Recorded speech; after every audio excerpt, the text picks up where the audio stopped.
Welcome to the Franklin School District Power Grade Screencast. In this episode, we're going to take a look at your final grade setup. So taking a look at my gradebook, I already have my gradebook open, and I already have some assignments in my gradebook. You probably don't have any in yours yet. Before you put assignments in, you have to decide how you want your grading to work for your class, and there's two real options. The first option is you could use weights, where you decide that homework is worth a certain percentage, tests and quizzes are worth a certain percentage, however you want to decide that. The other option, the easier option, is just total points, where everything is thrown in together. So let's talk about weighting first. If you want to use weights, you need to go up to the Windows menu and drag down to where it says Categories. This is where you're going to put in the categories for your different weights. So taking a look at the Categories window here, I already have some that are entered. My class uses 25% of the student's grade is daily work, 25% is technique, 25% is tests or quizzes, and 25% is timings. You probably don't have anything here now. If you plan to use weights, go ahead and click New Category, and you just need to decide on your category name. So let's say you want to use homework. When you click on the abbreviation line, sometimes the abbreviation is put in for you. If you don't like that abbreviation, you can change it. When you're set with that, you click Accept, and you will notice that that category is now added to your list, and we'll decide the weighting later. I would recommend putting in your categories first. So if you want to put in exams or tests and quizzes or whatnot, go ahead and add that. Click Accept after each choice, and then we will go in and set up the weighting here in a little bit. I'm going to close that window for now.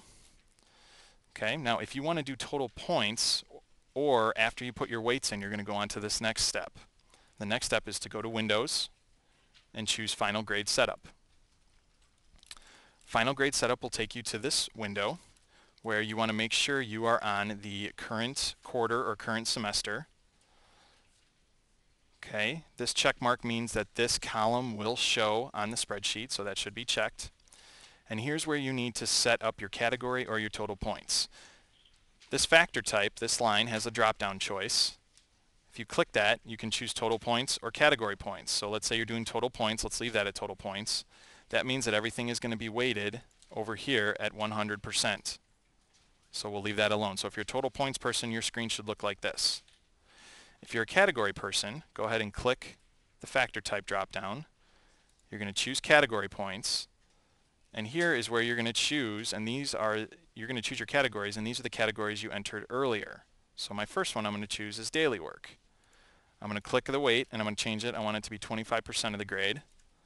And so now that is changed. Now you need to do this for however many categories you have. And you add categories by clicking the plus sign. So I have 4 categories. So I'm going to go in, and I'm going to change each of these to category points. And then I'm going to make sure that I change my category name to be each of my 4 choices. So I've got tests and quizzes, and I've got timings. That homework's in there as an example. I'm not going to change that. And I'm going to go in, I'm going to change each of these to be 25. Now you can use whatever weights you want, however you want to set up your class, but at the end, this should total up to 100. After you do that, you click Accept, and now that gradebook is set up. Now you will need to do this for each class, but I'll show you some tricks in the next screencast about how to copy this information to the next class if you don't want to redo all of those steps. Thanks for watching.